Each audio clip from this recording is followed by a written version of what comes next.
Hello students, welcome to my channel. तो अगर आप लोग बीए फर्स्ट सेमेस्टर में हैं 2024-25 में आप लोग पॉलिटिकल साइंस के मिड टर्म का एग्ज़ाम देने वाले हैं और political science BA first semester में जो आपके पेपर का टाइटल है वो है Indian national movement and constitution of India, यानी भारतीय राष्ट्रीय आंदोलन और भारत का संविधान। यही आपके political science BA first semester के पेपर का टाइटल है। तो जो भी मेरे प्यारे स्टूडेंट्स पॉलिटिकल साइंस का एग्ज़ाम देने वाले हैं 2024-25 में, तो उन्हें मैं बता दूं कि अब सभी यूनिवर्सिटीज़ में मिड टर्म का एग्ज़ाम स्टार्ट होने वाला है और मैं लगातार आपके हर एक सेमेस्टर के हर एक सब्जेक्ट के मिड टर्म एग्ज़ाम के लिए मोस्ट इम्पॉर्टेंट 5 टॉपिक्स बता रही हूँ। और उन 5 टॉपिक्स को अगर आपने पढ़ लिया तो आप समझ लीजिए कि मिड टर्म एग्ज़ाम की पूरी कंप्लीट तैयारी हो गई है, तो परेशान आपको नहीं होना है। चलिए आज देख लेते हैं पॉलिटिकल साइंस में आपके क्या पूछा जाएगा 2024-25 मिड टर्म एग्ज़ाम में। बस 5 टॉपिक बताऊंगी, उन्हीं 5 टॉपिक को आपको तैयार कर लेना है और सभी के आंसर भी आपको हमारे चैनल सक्सेस मास्टर पॉइंट पर प्लेलिस्ट में मिल जाएंगे पॉलिटिकल साइंस की। क्योंकि आपको ये बात तो पता ही है कि मैंने आपके पॉलिटिकल साइंस की 1 से लेकर 8 तक यूनिट न्यू सिलेबस के अकॉर्डिंग कंप्लीट करवा दी है और पॉलिटिकल साइंस के अलावा भी हर एक सब्जेक्ट की पूरी क्लास मैंने कंप्लीट करवा दी है। फिर आप चाहे जो भी सब्जेक्ट पढ़ते हैं उसके लिए विजिट ज़रूर कीजिएगा। आपका पहला इंपॉर्टेंट टॉपिक है भारतीय राष्ट्रीय आंदोलन का जन्म और उसकी विशेषता। अच्छा देखिए, भारतीय राष्ट्रीय आंदोलन जो है उसका जन्म कैसे हुआ और भारतीय राष्ट्रीय आंदोलन का अर्थ जो है वो आप पढ़ लीजिएगा कि राष्ट्रीय आंदोलन कहते किसको हैं और भारतीय राष्ट्रीय आंदोलन की क्या क्या विशेषताएं हैं। यहाँ से आपके एग्ज़ाम में क्वेश्चन ज़रूर बनेगा। आपसे क्वेश्चन पूछ सकता है कि भारतीय राष्ट्रीय आंदोलन का अर्थ और उसकी विशेषता लिखिए, या भारतीय राष्ट्रीय आंदोलन का जन्म कैसे हुआ। तो आपको एक बात बता दूं कि भारतीय राष्ट्रीय आंदोलन का जन्म 1857 की क्रांति के बाद से ही माना जाता है और भारतीय राष्ट्रीय आंदोलन का जो जन्म है उसको माना जाता है कि जब 1857 की क्रांति हुई थी तो वही पहला राष्ट्रीय आंदोलन हुआ। भले ही वो आंदोलन जो था, वो क्रांति जो थी वो असफल हो गई थी, लेकिन वहीं से भारतीय राष्ट्रीय आंदोलन की नींव पड़ गई थी और उसके बाद से आंदोलन लगातार हो रहे थे, जो कि मैं आपको डिटेल में पढ़ा चुकी हूँ। बात करते हैं कि भारतीय राष्ट्रीय आंदोलन का अर्थ क्या है। तो देखिए, भारतीय जो राष्ट्रीय आंदोलन है एक जन आंदोलन है जहाँ भारत के लोगों ने अपने दिल के अंदर राष्ट्रवाद की भावना पैदा करना शुरू कर दिया। हम एक शॉर्ट फॉर्म में कह सकते हैं कि राष्ट्रीय आंदोलन का मतलब होता है अपने राष्ट्र के लिए आंदोलन।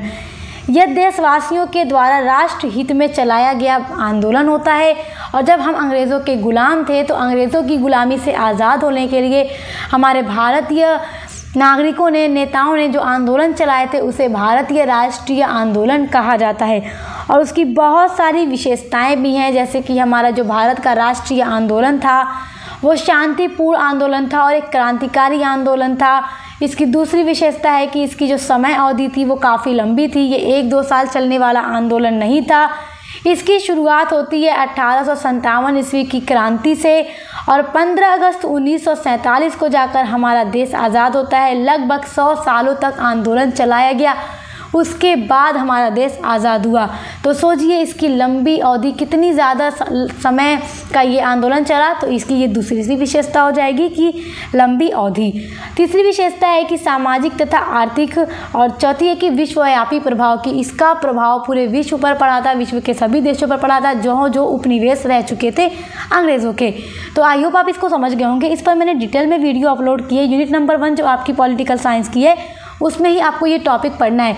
तो मैंने आपके स्टार्ट के सारे यूनिट से इंपॉर्टेंट टॉपिक बता रही हूँ क्योंकि मिड टर्म एग्जाम में आगे की यूनिट से क्वेश्चन नहीं आता, स्टार्ट की ही 4 यूनिट से क्वेश्चन आपके पूछे जाते हैं। आपका दूसरा इंपॉर्टेंट टॉपिक होगा आपके यूनिट नंबर 2 से। यूनिट नंबर 2 में आपको पढ़ना है कि किस तरह से हमारा संविधान बना, संविधान की जो प्रक्रिया है वो क्या है, संवैधानिक विकास की प्रक्रिया आपको पढ़ना है यूनिट नंबर 2 में। तो आप देखेंगे कि उसमें आपका जो सबसे पहला एक्ट था रेगुलेटिंग एक्ट 1773 था और यहीं से एक्ट बनना शुरू हुआ था। जब अंग्रेज़ों का यहाँ पे शासन था तो तब जाकर ईस्ट इंडिया कंपनी के द्वारा पहला एक्ट बनाया गया था रेगुलेटिंग एक्ट, जो 1773 ईस्वी में बना था, इसलिए इसको रेगुलेटिंग एक्ट 1773 कहा जाता है। और ये पहला लिखित एक्ट लागू हुआ था हमारे भारत में, अंग्रेज़ों के द्वारा लागू किया गया था। तो रेगुलेटिंग एक्ट के बारे में मैंने पढ़ा दिया है, इसमें किन की बातों के प्रावधान था, इनमें क्या क्या चीज़ें थी और इसके बाद जितने भी एक्ट आए थे वो सब एक ही वीडियो में मैंने कवर करा दिया है। आप लोग देख लीजिएगा, बहुत इंपॉर्टेंट वीडियो है, आप एक बार देख लेंगे तो आपका एग्ज़ाम में फिर आपको कहीं और से वीडियो नहीं देखना पड़ेगा। और आप अगर IAS, IPS, PCS किसी भी एग्ज़ाम की तैयारी करते हैं तो उसके लिए भी ये इम्पॉर्टेंट है, तो देख लीजिएगा। उसके बाद आपका सेकंड टॉपिक होगा यहीं से भारत शासन अधिनियम 1935। भारत शासन अधिनियम अंग्रेजों द्वारा बनाया गया सबसे अंतिम अधिनियम था जो 1935 में लागू हुआ था। और ये एक ऐसा अधिनियम था जो कि हमारे भारतीय संविधान की तरह लंबा चौड़ा अधिनियम था, क्योंकि अंग्रेज़ों का मकसद तो यहाँ पे हमेशा शासन करना था। तो उन्होंने समझ लीजिए कि लंबा चौड़ा संविधान तैयार कर लिया था 1935 का अधिनियम। और हमारे भारत का जो आज संविधान है उसमें 1935 के अधिनियम से बहुत सारे अनुच्छेद उठाकर लिए गए हैं जो बेस्ट थे, जो अच्छे थे। तो पहला एक्ट था रेगुलेटिंग एक्ट और अंतिम अधिनियम था 1935 का भारत शासन अधिनियम। दोनों को आप तैयार कर लीजिएगा, बहुत बहुत इंपॉर्टेंट है एग्जाम के पॉइंट ऑफ व्यू से।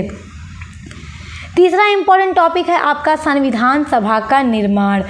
तो संविधान सभा का निर्माण कैसे हुआ? देखिए, संविधान जब बनाने की बात आई, संविधान सभा की मांग की गई कि हम अपना संविधान बनाएंगे। भारतीय नेताओं ने संविधान सभा की मांग की। और एक बात याद रखिएगा कि संविधान कैसे बना, तो संविधान से पहले संविधान सभा बनी, फिर संविधान सभा ने ही मिल करके संविधान का हमारे निर्माण किया। इसके ऊपर भी मैंने एक डिटेल में वीडियो बना रख दी है, आपको प्लेलिस्ट में मिल जाएगी, देख लीजिएगा, पॉलिटिकल साइंस की, चेक कर लीजिएगा। आपका चौथा इंपॉर्टेंट टॉपिक है आपके यूनिट नंबर 3 से। यूनिट नंबर 3 में आपको मौलिक अधिकार, मौलिक कर्तव्य और राज्य के नीति निर्देशक सिद्धांत पढ़ना है। और आपके मिड टर्म एग्जाम के लिए ये तीनों ही इम्पॉर्टेंट है। देखिए, हमारे भारत के संविधान में मौलिक अधिकार भारतीय नागरिकों को दिया गया है और इसमें 6 मौलिक अधिकार का वर्णन किया गया है हमारे संविधान में। पहला अधिकार है समानता का अधिकार, दूसरा अधिकार है स्वतंत्रता का अधिकार, तीसरा है शोषण के विरुद्ध अधिकार, चौथा अधिकार है धार्मिक स्वतंत्रता का अधिकार, पांचवा अधिकार है सांस्कृतिक तथा शिक्षा का अधिकार और छठा अधिकार है संवैधानिक उपचारों का अधिकार। तो ये सब मौलिक अधिकार हैं, इनके ऊपर मैंने डिटेल में वीडियो बनाई है। देखिए, मैंने 3 वीडियो यूनिट नंबर 3 पर बनाई है, एक मौलिक अधिकार के बारे में, एक मौलिक कर्तव्य के बारे में, एक राज्य के नीति निर्देशक सिद्धांत के बारे में। तो तीनों को आप चेक करके प्लेलिस्ट में पढ़ लीजिएगा, बहुत अच्छे से समझा दिया है। वीडियो देखने के बाद आपको दूसरी कोई वीडियो यूट्यूब पर नहीं देखनी पड़ेगी। मौलिक कर्तव्य की भी विवेचना की गई है हमारे भारतीय संविधान में। अब हमारा संविधान अगर हमें कोई अधिकार दे रहा है तो उसके बदले में भी हमारा कुछ फ़र्ज़ बनता है कि हम अपने राष्ट्र के लिए कुछ करें। तो हमारे संविधान में हमारे लिए, भारतीय नागरिकों के लिए मौलिक कर्तव्य का भी प्रावधान किया गया है और हमारे भारतीय संविधान में 11 मौलिक कर्तव्यों का वर्णन किया गया है। इसको भी पूरा मैंने पढ़ा दिया है, आप चेक करके आंसर को तैयार कर लीजिएगा, वेरी वेरी इंपॉर्टेंट है, 100% आएगा। और राज्य के नीति निर्देशक सिद्धांत भी मैंने पढ़ा दिया, आप इसको भी तैयार कर लीजिएगा। ये सारे क्वेश्चन आपके मिड टर्म में पूछे जाएंगे। आपका 5वां इंपॉर्टेंट टॉपिक है प्रधानमंत्री पद की योग्यता क्या है। अगर भारत का प्रधानमंत्री बनना है तो उसके लिए क्या क्या योग्यताएं होनी चाहिए और उनकी शक्ति क्या है। आप तो ये बात जानते हैं कि भारत की जो पूरी शक्ति होती है वो भारत के प्रधानमंत्री के हाथों में ही निहित होती है। भारत का प्रधानमंत्री ही सर्वोच्च होता है और शासन करने का जो पूरा अधिकार होता है वो प्रधानमंत्री को ही होता है, वही सारा कुछ फैसला करते हैं।